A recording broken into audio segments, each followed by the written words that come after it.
நீதிமன்றத்தில் பெண் வழக்கறிஞரிடம் ஆபாசமாக பேசிய நீதிபதி, அவருக்கு எதிராக கொதித்தெழுந்திருக்கக்கூடிய உச்சநீதிமன்றம். நீதிபதிகள் மனசுல என்னதான் நினைச்சிட்டு இருக்கிறீங்க? எப்படி நடந்து கொள்ள வேண்டும்? நீங்க கோர்ட்டுக்குள்ள ஒழுக்கமாக எப்படி எல்லாம் நடந்து கொள்ள வேண்டும், அல்லது ஒரு டிசிப்ளினரி கைட்லைன்ஸை கொண்டு வர வேண்டும் போல் இருக்கிறது என உச்சநீதிமன்றம் இன்றைக்கு கொதித்து போய் பேசி இருக்கிறது. என்ன நடந்தது? ஒரு உயர்நீதிமன்றத்தில் பெண் வழக்கறிஞர்களிடம் ஆபாசமாக கமெண்ட் அடித்த அந்த நீதிபதி யார்? அவர் மீது என்ன நடவடிக்கை எடுக்கப்பட போகிறது? நாட்டையே உலுக்கி இருக்கக்கூடிய இந்த சம்பவம், அதனுடைய பின்னணி என்ன?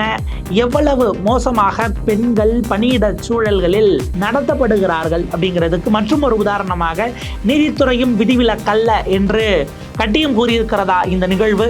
உச்சநீதிமன்றம் கொதித்து வந்ததற்கான காரணம் என்ன என்கிற விஷயங்களை விரிவாக அலசுகிறது இந்த தமிழ் குரலின் வளவன் எக்ஸ்க்ளூசிவ் செய்தி தொகுப்பு. கர்நாடக உயர்நீதிமன்றத்தில் நடந்த ஒரு சம்பவம், ஒரு வீடியோ, ஒன்று இல்லை 2 வீடியோ வைரல் ஆகுது. அதில் நீதிபதியாக இருக்கக்கூடியவருடைய பெயர் வேதவியாசாச்சார் ஸ்ரீஷானந்தா அப்படின்னு கர்நாடக உயர்நீதிமன்றத்தில் நீதிபதியாக ஒருவர் இருக்கிறார். அவர் பார்த்திங்க அப்படின்னா ஒரு பெண் வழக்கறிஞர் கோர்ட்டில் வாதாடிக்கிட்டு இருக்கிறாங்க. ஒரு வழக்கு, ஐ திங்க் இது ஒரு சீட்டிங் கேஸ் போல் இருக்குது. எதிர்த்தரப்பு, அதாவது அந்த குற்றம் சாட்டப்பட்டவருக்கு எதிர்த்தரப்பில் பாதிக்கப்பட்டவர் தரப்பில் ஒரு பெண் வழக்கறிஞர் ஆஜராகிறாங்க. இன்னொரு பக்கம் ஒரு ஆண் வழக்கறிஞர் அந்த குற்றம் சாட்டப்பட்டவருக்காக ஆஜராகிருக்காரு. வாத பிரதிவாதம் போயிட்டு இருக்கும்போது அவங்க சொல்கிறாங்க, அவர் இந்த மாதிரி பண்ணிட்டார் அப்படின்னும் போது, நீங்கள் இன்கம் டேக்ஸ் அசஸ்ஸியா, அதாவது உங்களுக்கு நிறைய பணம் வருதா, நீங்கள் இன்கம் டேக்ஸ்லாம் கட்டுறீங்களான்னு ஜட்ஜு கேட்குறாரு. இதை கேட்டதும் இந்த பெண் வழக்கறிஞர் ஆமாம் இவர் ஆனால் ஒரு டேக்ஸ் கட்டுறாரு அப்படின்னும் போது ஜட்ஜு அப்படி கேஷுவலாக, ஏம்மா நீங்கள் கொஞ்சம் அமைதியாக இருக்க மாட்டிங்களா, அவரை பற்றி உங்களுக்கு எல்லாம் தெரியுமா, நீங்கள் எதிர்த்தரப்பில் இருக்கிறீங்க, விட்டால் நாளைக்கு காலையில் அவர் என்ன உள்ளாட போடுவார்னு கூட நீங்கள் சொல்லிடுவீங்க போல இருக்கே அப்படின்னு ஓப்பன் கோர்ட்டில் அருவருக்கத்தக்க வகையில், உடம்பு கூசக்கூடிய வகையில் ஆபாசமாக பேசுகிறார். நாளைக்கு காலையில் அவர் என்ன கலரில் இன்னர் வேர் போடுவார்னு உங்களுக்கு தெரியுமோ அப்படிங்கிற ரேஞ்சுக்கு ஒரு சிட்டிங் ஜட்ஜ். யாருமே யாரை பார்த்தும் பேசக்கூடாது. ಚೆಕ್ ಖಾಲಿ ಇದೆ ಅಂತ ಕೂತ್ಕೊಂಡು ಬರ್ಕೊಳ್ಳೋದಲ್ಲ, ಮನಗೋಗ್ಬಿಡ್ತಾನ ಅವನು 3 ವರ್ಷ ಜೈಲ್ಗೆ. You understand that? I've admitted not Do you understand?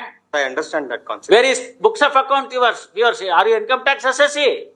Yes, he is an income tax assessee. Wait amma. Sorry, sir. ನಿಮ್ಗೆ ಅವ್ರದೆಲ್ಲ ಪೂರ್ತಿ ಗೊತ್ತಿದೆ. ಅದಕ್ಕೆ ನಾಳೆ ಬೆಳಗ್ಗೆ ಕೇಳಿದ್ರೆ ಇನ್ನೇನಾದ್ರು ಹೇಳ್ತೀರಿ, ಅವ್ರು ಯಾವ ಕಲರ್ ಅಂಡರ್ ಗಾರ್ಮೆಂಟ್ಸ್ ಹಾಕ್ತಾರೆ ಅಂತ ಹೇಳ್ತೀರಿ. both are friends. அந்த பொசிஷனில், கான்ஸ்டியூஷன் கோர்ட்டில் உட்காந்துக்கிட்டு ஒரு பெண் வழக்கறிஞர்களிடம் நீங்கள் இப்படித்தான் நடந்து கொள்வீர்களா அப்படிங்கிற கேள்வி இருக்குது. இந்த வீடியோ வெளியில் வந்தது அப்படிங்கிறது கிட்டத்தட்ட வியாழக்கிழமை மாலை இது வெளியில் வருது. ஆக்சுவலாக இதுக்கு முன்னாடி இதே ஜட்ஜு வேற ஒரு, அது இதை விட ஆபாசம், இதுவாவது ஆபாசம், அது பார்த்திங்க அப்படின்னா உள்ளுக்குள்ளே நிறைந்திருக்கக்கூடிய ஒரு விதமான வன்மம் அல்லது வக்கரம்னு சொல்லக்கூடிய வகையில் இது பெண்கள் மீதான ஒரு வக்கரம்னு பார்க்கலாம். அதுக்கு நம்ம வந்தோம் அப்படின்னா அது இன்னும் ஷாக்கிங்காக இருக்குது. என்ன அப்படின்னா ஜட்ஜு பேசிட்டு வர்றாரு, ஐ திங்க் இந்த ரோடு போடுறது அது அடுத்த கட்டத்துக்கு பரவலாக்கணும் அப்படிங்கிற மாதிரியான ஒரு வழக்கு வருதுன்னு நினைக்கிறேன். அந்த வழக்கில் அவர் வரும்போது அவர் பேசுகிறாரு, நீங்கள் ஆட்டோ ஏறி போனீங்க அப்படின்னா கர்நாடகாவில் ஒரு எல்லை வரைக்கும் தான் நீங்கள் பெங்களூர் சிட்டிக்குள்ளே பெங்களூராக இருக்கும். அதை தாண்டினீங்கன்னா அது பாகிஸ்தானாக இருக்கும். நீங்கள் ஆட்டோவில் போனீங்கன்னா இது ஒரு மாதிரி இருக்கும், அது ஒரு மாதிரி இருக்கும்னு பேசுகிறாரு. Go to that Mysore Road flyover. Every auto rickshaw has got 10 people. Every auto rickshaw has got 10 people. It is not applicable because the Mysore Road flyover till up to the market from Gauripalya is in Pakistan, not in India. பெங்களூருக்குள்ளே Pakistan எப்படி வந்தது? இவர் என்ன ஏதோ சொல்கிறாரு, நமக்கு புரியல அப்படின்னு பார்த்தோன்னா, அவர் குறிப்பிடக்கூடிய ஏரியா என்பது அந்த பர்டிகுலர் ரீஜன் வரைக்கும் இது பெங்களூரினுடைய அர்பன் சிட்டி டவுனாக இருக்குது. அதை தாண்டி இஸ்லாமியர்கள் அதிகமாக வசிக்கக்கூடிய பகுதி இருக்கிறது. அப்போ அளவுக்கு அதிகமாக இஸ்லாமியர்கள் அளவுக்கு அதிகமானலாம் நம்ம சொல்ல முடியாது, பெரும்பான்மையாக ஒரு குடியேற்றமாக ஏறி இருக்காங்கன்னு வைங்க. அந்த இடத்துல அவங்கெல்லாம் ஒன்றா சேர்ந்து வீடு எடுத்து வசிக்கிறாங்க, இல்லை ஒரு காலனியாக வசிக்கிறார்கள்னா இஸ்லாமியர்கள் அதிகமாக இருக்கக்கூடிய பகுதியை பாகிஸ்தான்னு ஒரு சிட்டிங் ஜட்ஜி சொல்வீங்க அப்படின்னா, நாளைக்கு ஒரு இஸ்லாமியர் பாதிக்கப்பட்டு வழக்கு கொண்டு தொடுத்தது உங்ககிட்ட வந்தால் நீங்கள் என்ன கண்ணோட்டத்தோடு பார்ப்பீங்கன்னு ஒரு கேள்வி இருக்குது. ஒரு இஸ்லாமியர் பாதிக்கப்பட்டு அல்லது இஸ்லாமியர் மீது குற்றம் சாட்டப்பட்டால் அவர்கள் அவர்களை பாகிஸ்தானிகளாகத்தான் நீங்கள் பார்ப்பீர்களா? உங்களுடைய நீதி எப்படி, உங்களுடைய தராசு என்பது அவரை கீழே வச்சு இறக்கி அவங்கள வேற விதமாக அந்நியப்படுத்தி தான் பார்க்குமா? இது எவ்வளவு மோசமான ஒரு உளவியல் வெளிப்பாடு அப்படின்னு இன்னொரு பக்கம் இதே ஜட்ஜி ஒரே நாளில், ஒரு நாள்லையா இல்லை வெவ்வேறு காலகட்டத்தில் எடுக்கப்பட்ட வீடியோ வாங்குறதுல நமக்கு கிளாரிட்டி இல்லை. ஆனால் பேசினது அவர் தான். அவர் பேசி அந்த 2 வார்த்தைகளும் தான் மிகப்பெரிய கொந்தளிப்பை ஏற்படுத்தியிருக்கிறது. நீங்கள் ஜட்ஜஸாக இருக்கீங்கன்னா ஜட்ஜஸாக மாத்திரம் இருங்க சார், ஏன் இவ்வளவு தரம் தாழ்ந்து போகிறீர்கள் அப்படிங்கிற ஒரு பார்வை. இதில் ஒன்றாச்சும் பார்த்தீங்க அப்படின்னா 2மே மோசமானது தான். நீங்கள் மதவாதமாக அல்லது பெண்களை அடுத்த கட்டமாக நமக்கு கீழே தான், அவங்க ரொம்ப ஸ்மார்ட்டாகவோ அல்லது ரொம்ப துருத்துருன்னு இருந்தாலோ தட்டி வைக்கணும்னு நினைக்கக்கூடிய மனநிலை, இது 2மே மிக மோசமாக சமூகத்தில் ஒரு ஒரு ஒரு ஒடுக்கத்துக்குள்ளேயே யாரையோ ஒருத்தர் வச்சுருக்கணும். அதாவது ஒவ்வொரு ஆணுக்கும் ஒரு பெண்ணின் மீதான அந்த அவங்க நமக்கு இன்ஃபீரியர் தான் அப்படின்னு இருக்கக்கூடிய ஒரு சிசான் மனநிலையில் இருக்கக்கூடியதும், அடிப்படையில் ஒரு ஜாதி இந்துவாக பிறந்த ஒருவருக்கு இஸ்லாமியர்களின் மீது உள்ளுக்குள்ளே இருக்கக்கூடிய ஒரு சின்ன ஒரு முரண் அல்லது அவங்க அந்த விஷயங்கள் இருக்கு இல்லையா, இது 2மே அவருக்கு வெளிப்பட்டு இருக்கிறது அப்படின்னு தான் நம்ம பார்க்க வேண்டியிருக்கு. ஜஸ்டிஸ் வேத வியாசச்சார் ஸ்ரீஷானந்தா என்கிற அந்த குறிப்பிட்ட நீதிபதியினுடைய அந்த வீடியோ தான் கொந்தளிப்பை ஏற்படுத்தியிருக்கு. பலரும் கூட, நீங்கள் நீதித்துறையில் இருக்கக்கூடிய அந்த ஃப்ரெட்டர்னிட்டியில் இருக்கக்கூடிய பலரும் நேற்று கொந்தளித்து போய் இதை எழுதி கொண்டிருந்தார்கள்.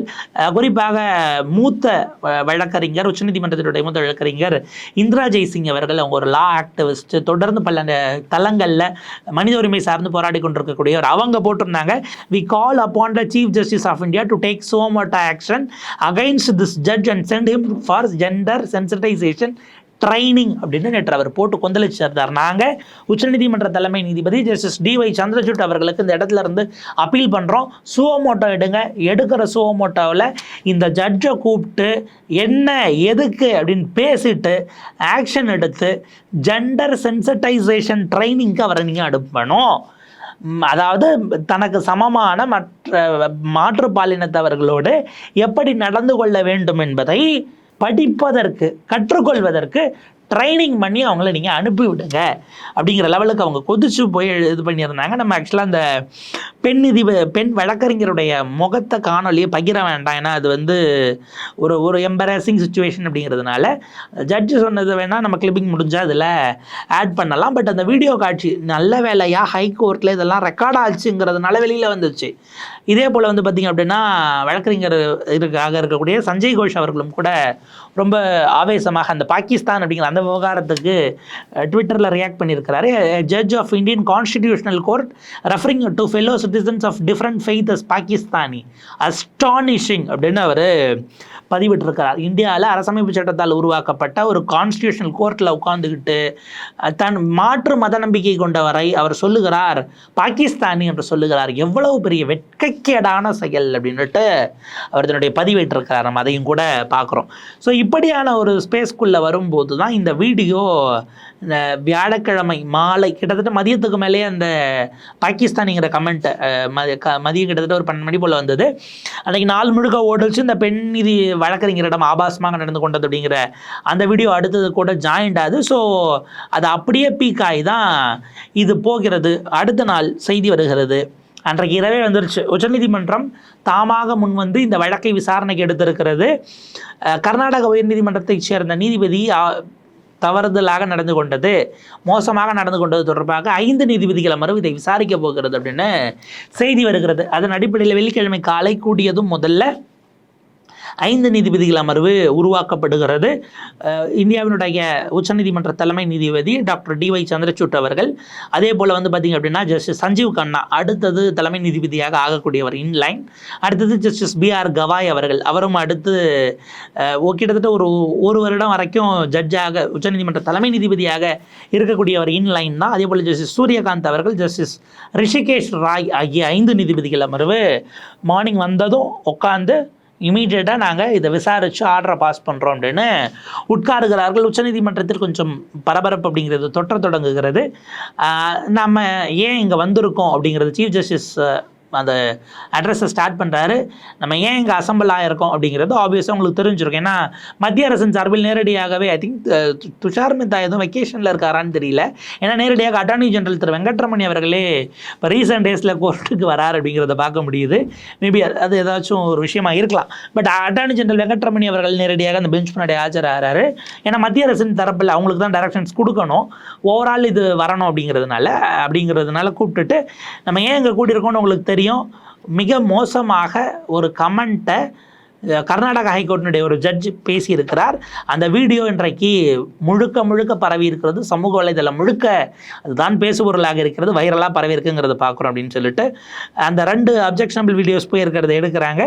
அதுதான் இன்னைக்கு முக்கியம் அப்படின்ட்டு attorney general we may lay down some basic guidelines and seek report from the secretary general of high court அப்படின்னு அவர் குறிப்பிடுகிறார். ஆக இன்றைக்கு 2 விஷயங்கள் உத்தரவுகளாக பிறப்பிக்கப்பட்டிருக்கிறது. ஒன்று, முதலாவதாக நீதிபதிகள் எப்படி தங்களை பொசிஷன் பண்ணிக்கணும் அல்லது பிஹேவ் பண்ணணும் என்கிற சில கைட்லைன்ஸை ஒட்டுமொத்தமாக இந்தியா முழுக்க இருக்கக்கூடிய ட்ரையல் கோர்ட்ஸ், நம்ம லோயர் ஜுடிஷியரின்னு சொன்னால் கூட சில நேரங்களில் அது டீப்ரிஷியேட் பண்ணக்கூடியதாக இருக்கும்.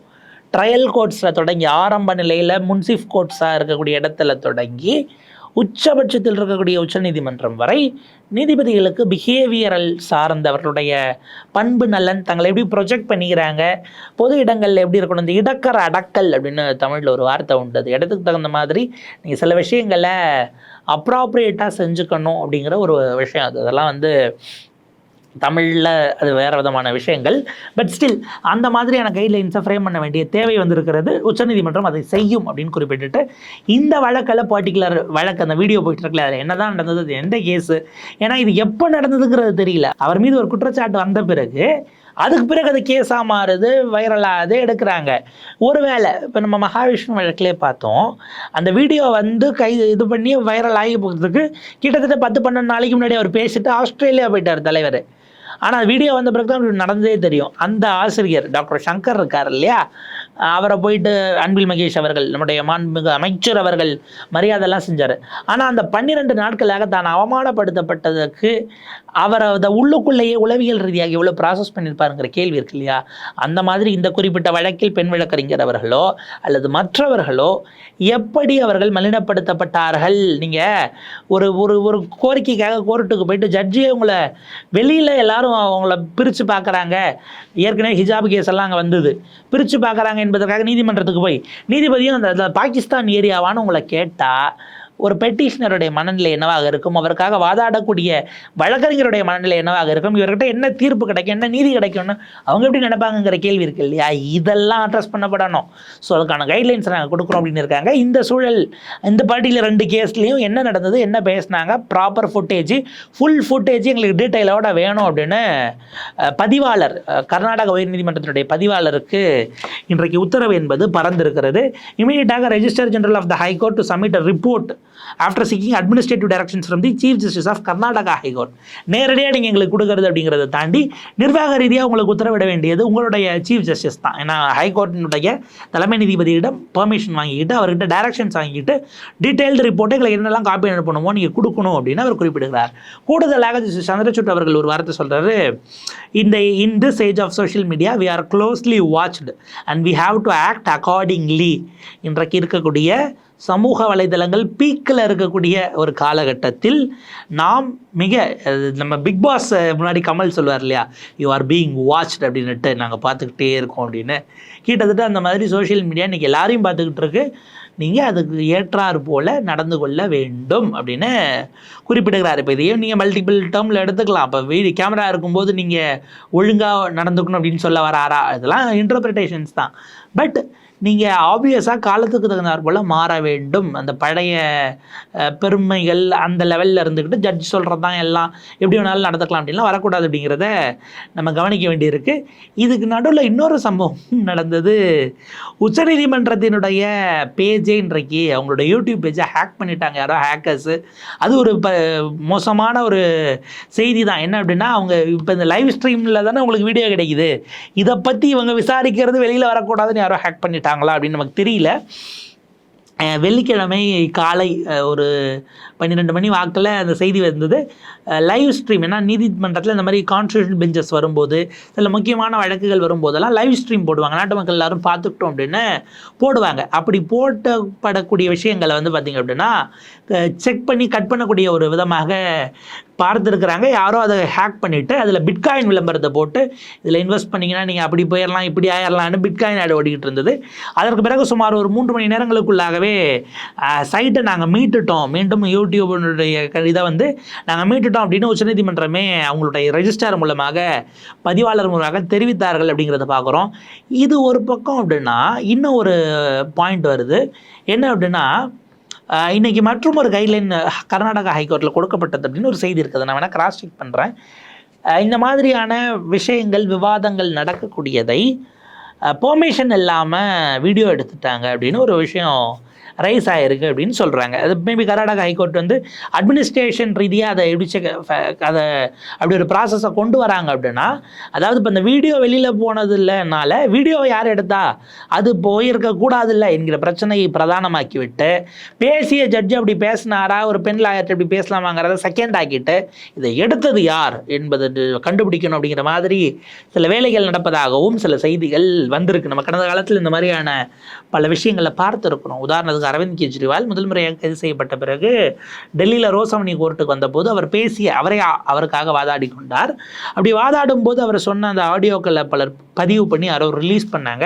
ஆம் ஆத்மி தன்னுடைய அதிகாரப்பூர்வ பேஜ்லேயே போட்டுச்சு. அது ஆக்சுவலாக கோர்ட்டுக்குள்ளே அப்படின்னும் போது அவங்க வீடியோ எடுக்காமல் அந்த ஆடியோவை மட்டும் ரெக்கார்ட் பண்ணிட்டு வந்து கெஜ்ரிவால் வாதம் செய்தது தனக்காக தான் குற்றமற்றவன் அப்படின்ற மாதிரி அதை எடுத்து ஒரு மாஸ் ஸ்டேட்டஸ் காட்டுவதற்காக பண்ணாங்க. பட் அது வந்து நீதிமன்றங்கள் அதை அவமதிப்பாக எடுத்துக்கொள்ளலாம், அந்த கிரிமினல் நடவடிக்கை தொடரலாம் அப்படிங்கிற ஒரு ப்ராசஸ் இருக்குது.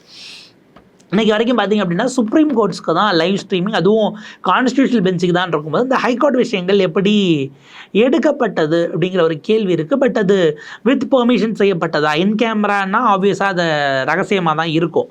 அப்போ இது எப்படி வந்தது, எடுத்தது யார், அவங்களுக்கான பெர்மிஷனை நாங்கள் ஸ்ட்ரிக்ட் பண்ண போகிறோம் அப்படிங்கிற மாதிரியான செய்திகள் மற்றொரு புறம் வெளியாகி இருக்கிறது. இதுதான் ஆக்சுவலாக அபாயகரமானது. நீங்கள் ஒரு விஷயம் வர்றது வெளியில் வந்துருச்சு அப்படின்னா சம்மந்தப்பட்டவர் மீது நடவடிக்கை எடுப்பதற்கு பதிலாக எப்படி கசிந்தது, எடுத்தவர்கள் யார், அவர்களை இனிமேல் உள்ளே விடலைன்னா வெளியில் போகாதில்ல வீடியோ என்று ஒரு செக்குக்கு நீங்கள் போகிறீங்க அப்படின்னா ஏதோ ஒரு இடத்துல உங்களுக்கு டிரான்ஸ்பரன்சி பயமுறுத்துகிறது, அச்சுறுத்துகிறது என்று சொன்னால் நீங்கள் வெளிப்படையாக காட்ட முடியாத அளவுக்கு ஏதோ செய்கிறீர்கள் என்கிற பொது பார்வைக்குள் நீதித்துறை சிக்கிவிடும் அப்படிங்கிறது தான் நம்ம கவனிக்க வேண்டியிருக்கு.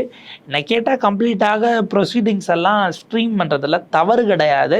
டெக்னாலஜிக்கலாக நீங்கள் அடுத்த லெவலுக்கு வந்துட்டீங்க. ஹைப்ரிடாக ஆன்லைன் மோடில் நீங்கள் கேசஸ் எல்லாம் ஹியரிங் பண்ணுறீங்க. இப்போ இருக்கக்கூடிய ஜஸ்டிஸ் சந்திரசூட் உச்சநீதிமன்ற தலைமை நீதிபதி ஒரு காலத்தில் கோவிட் டைமில் அர்னாப் கோஸ்வாமி கைது செய்யப்பட்ட போது அவர் ஆன்லைனில் தான் அந்த வழக்கை எடுத்து, ஏன்னா அப்போ கோவிட் டைமு மும்பையில் கைது பண்ணி அர்னாப் கோஸ்வாமி வச்சுருக்கிறாங்க. இவர் ஆன்லைனில் டெல்லியில் கோர்ட்டுக்கு வந்துட்டு உட்கார்ந்து எடுத்து கேஸை எடுத்து அவருக்கு இமீடியட்டாக நீங்கள் பெயிலில் ரிலீஸ் பண்ணணும் அப்படின்னு உத்தரவெல்லாம் விட்டார். நாட்டில் ஒரு நாள் உடம்பு சரியில்லைன்னு கூட அவர் ஆன்லைன் மோடுக்கு தான் போனார். நீங்கள் லாயர்ஸ் வந்து கேஸை என்கிட்ட மென்ஷனிங் கொடுப்பறதுக்கு பதிலாக மெயில் போட்டு விடுங்க, நான் செக் பண்ணிக்கிறேங்கிற லெவலுக்கு அவர் கொஞ்சம் டிஜிட்டலைஸ் பண்ணுறாரு. அப்படிலாம் போகும்போது லைவ் ஸ்ட்ரீமிங் கொடுப்பது நம்ம கேட்டால் தவறில்லை அப்படிங்கிற மாதிரியான விஷயங்கள் தான் ஒரு வகையில் இருக்குது. ஏன்னா நீங்கள் கம்ப்ளீட் டிரான்ஸ்பரன்சி என்ஷூர் பண்ணுங்கன்னு கவர்மெண்ட்டுக்கு சொல்கிறீங்கல்ல, நிதித்துறையிலும் அதே வெளிப்படைத்தன்மை வேண்டும் இல்லையா அப்படிங்கிறத நம்ம மாண்புமிகு நீதியரசர்களை பார்த்து, நீதிமன்றங்களில் இருக்கிறவர்களை பார்த்து கேட்கிறோம். அதே போல் பெரிய அளவுக்கு சென்சிட்டைஸ் பண்ண வேண்டிய தேவை இருக்கிறது என்பதை தான் இது சொல்லியிருக்கிறது. நீதித்துறையில் இது மிக மோசமான ஒரு சம்பவம் தான், இருந்தாலும் குறிப்பிட வேண்டும். உத்தரப்பிரதேசத்தில் ஒரு டிஸ்ட்ரிக்ட் கோர்ட்டில் இருக்கக்கூடிய ஒரு பெண் நீதிபதி சக ஆண் நீதிபதிகளினால், ஒருத்தர் மட்டும் இல்லை பல பேர்னால பாலியல் ரீதியாக நான் தொடர்ந்து துன்புறுத்தப்பட்டேன், ஆண்டு கணக்கில் என்னை கோர்ட்டுக்குள்ளேயும் தப்பாக நடந்திருக்காங்க, கோர்ட்டுக்கு வெளியவும் தப்பாக நடந்திருக்காங்க, தொடர்ந்து என்னை உளவியல் ரீதியாக காலி பண்ணிட்டாங்க, என்னால் வாழ முடியல, எனக்கு அந்த எண்ணம் இல்லை, என்னுடைய வாழ்க்கையை உயிரை நான் மாய்த்து கொள்ள எனக்கு அனுமதி வேண்டும்னு இதே உச்சநீதிமன்றத்தினுடைய தலைமை நீதிபதி சந்திரசூட் அவர்களுக்கு வெளிப்படையாக ஒரு கடிதம் எழுதினார்கள். நாங்கள் விசாரிக்கிறோன்னு அவர் சொல்லி கிட்டத்தட்ட 6-7 மாதங்கள் அல்லது அதையும் தாண்டி ஒரு 10 மாதங்களுக்கு மேலே ஆயிடுச்சு. இன்னைக்கு வரைக்கும் உங்கள் துறையைச் சேர்ந்த ஒரு பெண் நீதிபதிக்கு இழைக்கப்பட்ட பாலியல் ரீதியிலான கொடுமைகள் என்கிற குற்றச்சாட்டை உங்களால் விசாரித்து உரிய நடவடிக்கைகள் எடுக்க முடியவில்லை என்றால் மற்ற துறைகளில் இருக்கக்கூடிய எந்த பெண்களுக்கு நீங்கள் எதை உறுதி செய்துவிடப் போகிறீர்கள் என நாம் ஜுடிஷியல் ஃப்ரட்டர்னியையும் ஃப்ரெட்டர்னிட்டியை பார்த்து அந்த கேள்வியை எழுப்ப வேண்டிய தேவை இருக்கிறது. கொஞ்சம் நீங்கள் உங்களை சென்சிட்டைஸ் பண்ணிக்கிட்டு மற்றவர்களை சென்சிட்டைஸ் பண்ணுவதற்கான வேலைகளை பாருங்கள் என்பதை இந்த மக்களினுடைய ஒரு பார்வையாக, குரலாக நாம் பதிவு செய்ய வேண்டிய தேவை இருக்கிறது. இது அதுக்கு அடுத்தடுத்த கட்டங்கள் எப்படி போகுதுங்கிறத பார்க்கலாம். தொடர்ந்து இணைந்திருங்கள் தமிழ் குரலோடு. நன்றி, வணக்கம்.